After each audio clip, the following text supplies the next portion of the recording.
Hello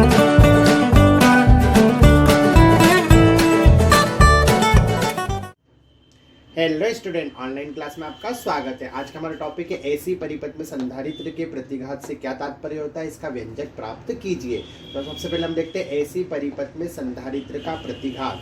तो प्रत्यावर्ती धारा परिपथ, जब हम प्रत्यावर्ती धारा परिपथ बनाते हैं और उसमें संधारित्र जो धारा के मार्ग में रुकावट डालता है उसी को बोलते हैं संधारित्र का प्रतिघात। एक बार फिर से देखिए, प्रत्यावर्ती धारा परिपथ में संधारित्र धारा के मार्ग में जो रुकावट डालता है उसे संधारित्र का क्या बोलते हैं, प्रतिघात कहते हैं। अब हम इसका व्यंजक निकाल लेते, तो हमने ये परिपथ बना दिया प्रत्यावर्ती धारा परिपथ, इसमें हमने संधारित्र जोड़ा, इसमें केवल संधारित्र ही जुड़ा हुआ है और ये प्रत्यावर्ती स्रोत है।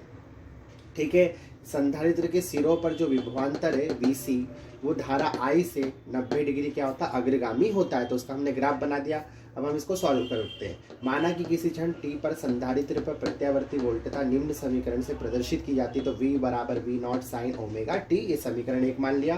क्षण t पर प्राप्त आवेश Q हो, यदि इसे Q आवेश प्राप्त हो रहा है तो हमें संधारित्र की सूत्र से पता है कि Q बराबर क्या होता है, CV होता है। तो ये जो V है, समीकरण 1 में V की वैल्यू ये है, तो इसे उठाकर, इस वैल्यू को उठाकर यहाँ रख देते हैं। तो Q का Q हो गया, C का C हो गया, V की जगह आ जाएगा V0 साइन ओमेगा t, तो हमने लिख दिया V0 साइन ओमेगा t, ये समीकरण 2 बन गया।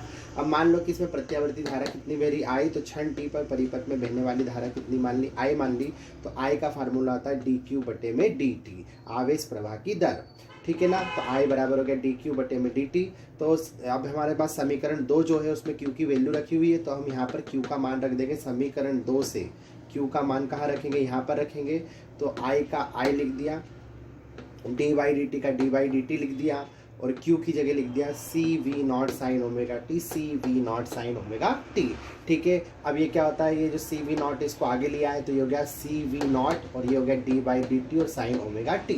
ठीक है, अब क्या करेंगे, इसको मेस के फार्मूले से हल करेंगे तो क्या होगा, ये जो ओमेगा होगा वो बाहर आएगा और साइन ओमेगा t क्या हो जाएगा, बन जाएगा कॉस ओमेगा t। तो ये हमने लिख दिया, एक ओमेगा बाहर लिया है तो ये हो गया ओमेगा CV0 का CV0 और dy dt sine omega t हो गया कॉस ओमेगा t। ठीक है, इसके बाद में क्या करा, I बराबर I रखा, ओमेगा CV0। अब क्या होता है कॉस ओमेगा t, ये भी मेस का एक फार्मूला होता है ट्रिग्नोमेट्री वाला। ठीक है, इसमें क्या होता है कॉस ओमेगा t, जो मतलब कॉस थीटा जो होता है वो होता है साइन थीटा प्लस π/2। तो ये हमारा थीटा है ओमेगा t। तो हमने, आप ऐसा समझने के लिए भी कर सकते हैं कि कॉस का साइन बना दिया, ओमेगा t का ओमेगा t लिख दिया और उसमें प्लस में कर दिया π/2। ठीक है ना, अब क्या होता है कि जो ये वैल्यू है ओमेगा CV0, तो ओमेगा CV0 जो है धारा का शिखर मान होता है जिसे I0 से शो करते हैं। तो ये वैल्यू जो होती है I0 के बराबर होती है, तो इस वैल्यू को हटाकर हमने लिख दिया I0 sine omega t plus π/2 का लिखते हैं साइन ओमेगा t प्लस π/2। अब सूत्र जो ये वाला लेते हैं हम, ये वाला सूत्र फिर से लेते हैं, तो ओमेगा CV0 बराबर I0। अब आप क्या करोगे कि I0 को इधर लाएंगे तो बटे में चला जाएगा, और ये जो ओमेगा C है तो ओमेगा C को उधर ले जाएंगे तो उधर जाके बटे में चला जाएगा। तो ये हो गया V0 का V0, I0 इधर आके क्या आ गया, बटे में आ गया, और ये जो ओमेगा C उधर जाके बटे में चला गया तो एक बटे क्या हो गया, ओमेगा C। अब ओम के नियम से जो होता है V0 बटे I0 बराबर होगा XC, मतलब ये संधारित्र की क्या होगी, प्रतिघात होगी। अब ये वैल्यू V0 बटे I0 के बराबर और ये वाली वैल्यू भी V0 बटे I0 के बराबर, मतलब ये दोनों आपस में इक्वल होगी। तो हमने लिख दिया XC का XC और इसके इक्वल में लिख दिया 1 बटे में ओमेगा C। अब ओमेगा जो होता है वो होता है 2 पाई न्यू, न्यू मतलब होता है आवृत्ति, तो ओमेगा बराबर 2 पाई न्यू होता है, तो इसकी जगह हमने लिख दिया 2 पाई न्यू C, और ये हो गया संधारित्र की प्रतिघात के लिए व्यंजक। तो उम्मीद है आपको संधारित्र की प्रतिघात को कैसे करना है अटेम्प्ट वो समझ में आ गया होगा। ठीक है, तो अब मिलते हैं नेक्स्ट वीडियो में, तब तक आप पढ़ते रहिए। Best of luck for your exam.